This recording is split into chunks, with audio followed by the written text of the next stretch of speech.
مسلمانوں نے قبیلہ قریش کے خلاف فیصلہ کن فتح حاصل کی، مدینہ کے مسلمانوں اور مکہ کے قریش کے درمیان کشیدگی برقرار رہی۔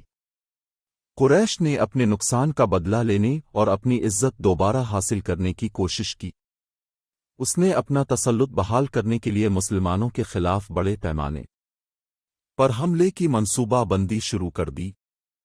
قریش نے اپنے سردار ابو سفیان کی قیادت میں تقریباً 3000 سپاہیوں کا ایک مضبوط لشکر جمع کیا۔ وہ جنگ کے لیے لیس اور تیار تھے۔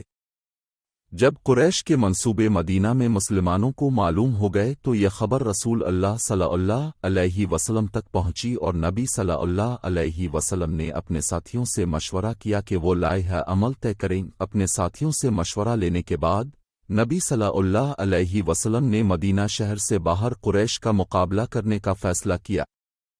اس نے احد کے میدانوں کو میدان جنگ کے طور پر منتخب کیا، کیونکہ اس سے بعض اسٹریٹجک فوائد حاصل ہوئے تھے۔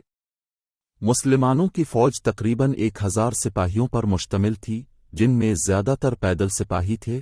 پیغمبر اسلام نے مسلمانوں کی فوج کو مختلف یونٹوں میں تقسیم کیا اور اپنے ساتھیوں کے لیے اسٹریٹجک پوزیشنیں مقرر کیں۔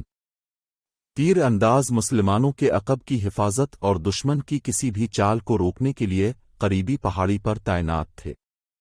نبی صلی اللہ علیہ وسلم نے جنگ کے نتائج سے قطع نظر اپنی پوزیشن برقرار رکھنے اور اپنے عہدوں سے دستبردار نہ ہونے کی اہمیت پر زور دیا۔ جنگ کا آغاز مسلم افواج کی طرف سے ابتدائی چارج سے ہوا، جس کے نتیجے میں ایک کامیاب مصروفیت ہوئی۔ مسلمانوں نے قریش کو پیچھے دھکیل دیا اور کافی جانی نقصان پہنچایا۔ تاہم قریش کی فوج کا ایک حصہ دوبارہ منظم ہونے اور مسلمانوں پر جوابی حملہ کرنے میں کامیاب ہو گیا۔ جنگ کے ایک نازک موقع پر پہاڑی پر تعینات تیر اندازوں کے ایک گروہ نے رسول اللہ صلی اللہ علیہ وسلم کے حکم کی نافرمانی کی اور میدان جنگ سے مال غنیمت کے اجتماع میں شامل ہونے کے لیے اپنا مقام چھوڑ دیا۔ اس سے مسلمانوں کے دفاع میں خلا پیدا ہو گیا اور عقبی حصہ کمزور ہو گیا۔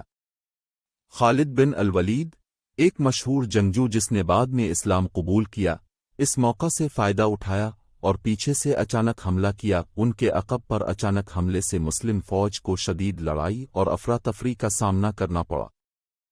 قریش نے غلبہ حاصل کرنا شروع کر دیا، جس سے مسلمانوں کو صدمہ پہنچا۔ جنگ میں رسول اللہ صلی اللہ علیہ وسلم کے بہت سے نامور صحابہ شہید ہوئے، جن میں حمزہ بن عبد المطلب، رسول اللہ صلی اللہ علیہ وسلم کے چچا اور ایک زبردست جنگجو تھے۔ اس جدوجہد کے دوران حضرت محمد صلی اللہ علیہ وسلم خود زخمی ہوئے۔ مشکلات کے باوجود پیغمبر اسلام نے مسلم فوج کو دوبارہ منظم کرنے اور اپنے دفاع کو برقرار رکھنے کی کوشش کی۔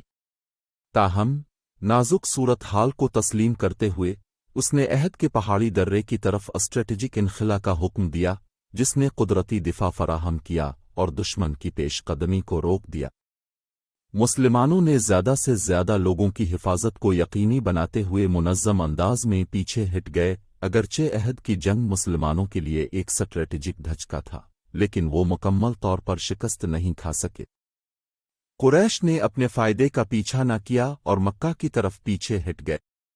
پیغمبر محمد باقی مسلم افواج کے ساتھ دوبارہ منظم ہونے اور صورتحال کا جائزہ لینے کے لیے مدینہ واپس آئے۔ احد کی جنگ نے امت مسلمہ کو ایک قیمتی سبق سکھایا، مندرجہ ذیل کی اہمیت پر زور دیا۔ نبی کی ہدایات، اتحاد اور نظم و ضبط کو برقرار رکھنے اور تنازعات کے وقت مسلسل چوکس رہنے کی ضرورت۔ اس جنگ نے مسلم کمیونٹی کی مشکلات کے مقابلے میں لچک اور استقامت کو بھی اجاگر کیا۔ احد کی جنگ ان چیلنجوں کی یاد دہانی کرتی ہے جن کا سامنا ابتدائی مسلمانوں کو اسلامی عقیدے کے قیام اور دفاع میں درپیش تھا۔ یہ اسلامی تاریخ کا ایک اہم واقعہ ہے جس میں بہادری، قربانی اور پیغمبر محمد صلی اللہ علیہ وسلم کے اصحاب کی طرف سے سیکھے گئے سبق کو دکھایا گیا ہے۔ جنگ نے اسٹریٹجک منصوبہ بندی، نظم و ضبط اور مصیبت کے وقت نبی صلی اللہ علیہ وسلم کے احکامات پر عمل کرنے کی اہمیت کو ظاہر کیا۔ یہ اسلام کے مقصد کے لیے ایمان، استقامت اور غیر متزلزل وابستگی کی ایک پائیدار مثال کے طور پر کام کرتا ہے۔